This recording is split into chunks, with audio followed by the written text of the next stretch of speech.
mover la cabeza, ya empezamos como es. Mi música no discrimina a nadie, así que vamos a romper. Toda mi gente se mueve, mira el ritmo como los tiene.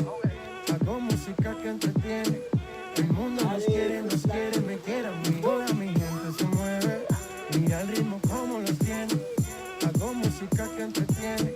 Mi música los tiene fuerte bailando. Viene de ti, viene de mí, viene del viento. Un movimiento es un sentimiento. Es un sentimiento. Au fait, je voulais juste m'excuser pour ma tronche de schlag tout au long de la vidéo. Parce qu'on est le matin, que je suis fatiguée, que j'ai des cernes comme pas possible. Et que le soleil dans la gueule me fait froncer les yeux, les sourcils, les yeux. Froncer les yeux, mais oui. Parce que j'ai les yeux bleus et parce que ça fait mal aux yeux le soleil. Je vous retrouve aujourd'hui pour une vidéo où je vais parler de mon parcours de danse. Donc d'abord j'ai commencé quand j'avais 4 ans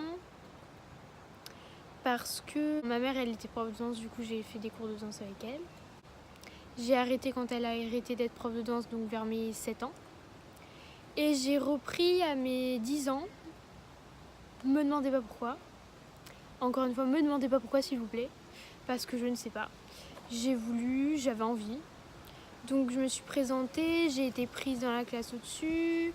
J'ai fait 3 ans là-bas où j'ai fait du classique et du contemporain. J'ai appris beaucoup, genre c'était cool franchement. Au début c'était difficile mais au final c'est cool. Puis les pointes au début, hein, on sait tous que ça fait mal. Mais c'était cool quand même. Puis je me suis présentée au conservatoire supérieur où j'ai été prise. On a été 16 à être pris dans ma catégorie, donc c'était la première année qui s'appelle préparatoire. Du coup j'étais trop contente. Du coup j'ai été à l'internat à Paris dans le conservatoire.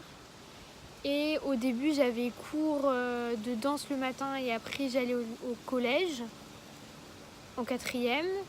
Et quand je suis passée en DNSP2, je suis passée cours le matin et cours de danse l'après-midi.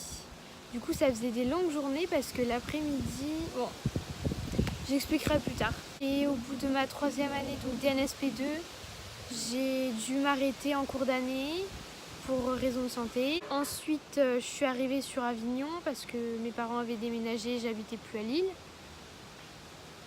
Donc j'ai fait 6 mois, mes 6 derniers mois scolaires dans un lycée sur Avignon et en même temps au conservatoire d'Avignon.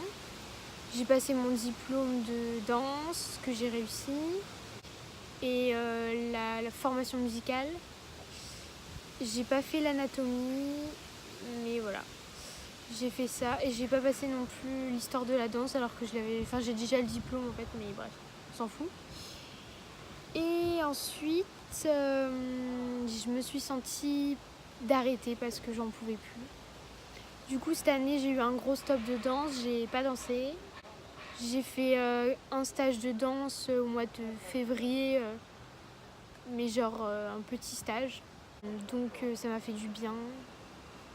Et aussi, j'avais été au mois de décembre, je crois, sur Paris. Et il y avait une exposition à côté du CNSM, interactive, avec 2 chorégraphes qui avaient fait 2 salles différentes où on pouvait interagir. Et il y en avait une, c'était génial pour danser, parce qu'il y avait des effets de sonore et des effets de lumière géniaux.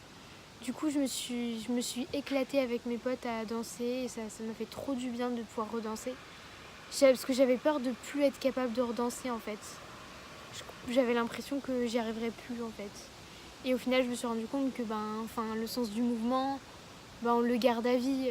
Après, au niveau technique, on le garde pas forcément, mais on le retrouve facilement. Mais le niveau artistique, émotionnel et le sens du mouvement, on le garde en fait. C'est comme le vélo quoi, ça s'oublie pas. Donc voilà. Et sinon, après, Après, après j'ai fait du théâtre, donc c'est fini pour mon histoire par rapport à la danse. Mais l'année prochaine, je compte bien reprendre la danse. Pas la danse classique parce que ça m'a trop fait du mal, ça m'a trop détruit. Et même si j'adore faire du classique, je crois que je suis plus capable de supporter. Donc je vais commencer le hip-hop. Voilà, totalement différent parce que j'ai déjà fait danse classique, danse contemporaine, danse de caractère, danse jazz. Pour ceux qui ne savent pas ce que c'est que les danses de caractère, c'est des danses folkloriques reprises, des danses traditionnelles reprises dans les pays de l'Est ou d'Espagne. Genre sinon c'est Hongrie, machin, truc bidule. Et ça se danse pour les filles en longue jupe et avec des petits talons. Et pour les garçons, ça se danse avec des grandes bottes. J'ai toute cette expérience-là en danse, donc j'ai envie de découvrir un nouveau monde, le nouveau monde du hip-hop. Pour moi, ça va me faire du bien, je pense. Du coup, j'ai hâte parce que danser, ça me manque et je pense que ça va vraiment me faire beaucoup de bien. Voilà, c'est tout. Bon, on se retrouve pour une prochaine vidéo. Je sais pas sur quoi elle sera axée, j'ai plein de vidéos à faire. Et je vous fais des bisous et à la prochaine. Je voudrais quand même ajouter un truc, c'est que la danse, c'est magique, faut pas l'oublier. Et c'est pas parce que on vous a détruit par la danse, c'est pas parce que on vous a fait du mal par la danse que c'est à cause de la danse. La danse, faut pas la dénigrer. La danse, c'est un art sublime qui demande énormément d'entraînement et énormément d'énergie. Mais n'oubliez pas de suivre vos rêves. Si c'est la danse classique qui vous botte, faites-le. Donnez-vous à fond, donnez-vous les moyens d'y arriver. Parce que si c'est ce qui vous plaît, alors faites-le. Faites-le. Moi, je voulais avoir une vie à côté de la danse. Je voulais pouvoir sortir le soir quand j'en avais envie. Aller au restaurant avec des amis. Aller boire un verre sans être en train de me dire « Oh mon Dieu, mais demain j'ai cours de danse, il faut que je sois en forme, etc. J'ai mon cours particulier le dimanche, machin truc bidule. » Être tout le temps fatigué, donner toute son énergie à la danse. Et le temps libre, en fait, c'est du temps de repos pour reprendre la danse le lendemain. Donc, très franchement, moi ça me correspond pas, mais si c'est votre volonté de dédier votre vie à la danse, moi je suis hyper admirative parce que moi je n'en suis pas capable. Voilà, c'est tout. Yo les amigos, comment ça va? Moi ça roule, et ça déboule. Oh là là, faut que j'arrête, je fais des blagues nulles, c'est pas drôle. C'est pas drôle. Bref. Donc, vive le train. Un max de bruit. Faut que je trouve où je place ma caméra. Compliqué.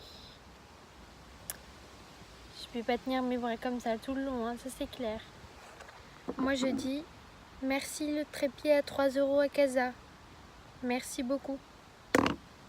Sauveur de vie depuis toujours, depuis les smartphones. Vous voyez les gens normaux quand ils vont à Tiger, ils achètent des carnets, genre comme ça, ou genre comme ça. Très joli carnet d'ailleurs. Attendez. Avec un petit truc là, un premier carnet, un deuxième carnet avec des carreaux et une petite pochette. Donc voilà, les gens normaux ils achètent ça, ce que j'ai fait. Ma coque de téléphone, que vous pouvez pas voir, évidemment. Une banane, parce que il n'y a rien de mieux que les bananes. Oula. Donc jusqu'à là, tout est normal.